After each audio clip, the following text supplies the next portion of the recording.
የዛሬ ትምህርታችን የሚሆነው የነገ 19 ቀን ታኅሳስ ዓመታዊ በዓል ቅዱስ ገብርኤል ወይም ደግሞ የእሁድ መዝሙር ዘብርሃን ክብረ በዓል ምስባክ ነው። እንግዲህ ብዙ ዲያቆናት የቅዳሴ ግጻዌውን አይተው በእሁድ ቀን ለመስበክ ይወጣልና ከዛ መምህራን ወይም ደግሞ መዘምራን ይመልሳቸዋል እና ምንላችሁ ፈልጌ ነው የሆነ ይሁን ክብረ በዓል ሲደርስ በመዝሙር ከኋላ መዝሙር ነው የሚያሸንፈው። ቅዳሴውም ይቀየራል። አሁን ለምሳሌ የነገ 19 ገብርኤል ጎሳ ቅዳሴ ማርያም ነው የሚያዘው። ነገር ግን መዝሙሩን አትናቴዎስ ነው የሚያዘው። ስለዚህ አትናቴዎስ ይቀድሳል። ለምሳሌ ህዳር ጽዮን ያለፈው የምታስታውሱት ከሆነ በማርያም ቀን ራሱ ቅዳሴ ጊዜ ነው የተቀደሰው። ምክንያቱም በመዝሙር ስለዋለ የመዝሙርን አዘዙት። ጩኸቱን ደግሞ ይህን ይመስላል። በቅድመ መላእክት ከእዝየምር ለከም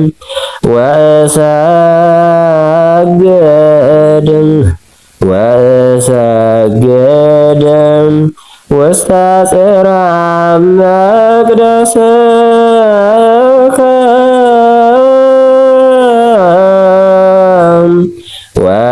ወእገኒ ለስምከ።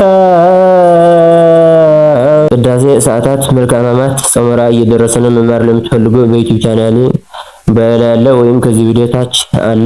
በጣም በቀላል ሁኔታ ለሰው እንደሚረዳ አድርጌ ለማስተማር እየተዘጋጀሁ ነው። ተቀላቀሉ።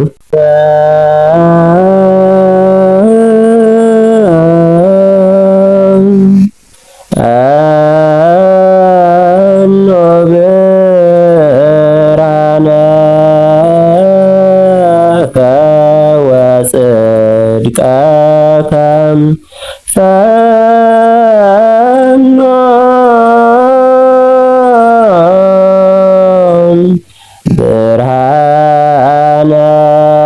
ብርሃነከ ወጽድቀከም ፈኖ ብርሃነከ ወጽድቀከም እማንቶ ይምርሃኒ ወይሰዳኒ እማንቶ ይምርሃኒ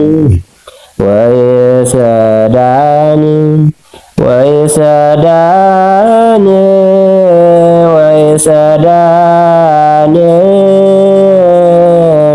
ደብረ መቅደስከ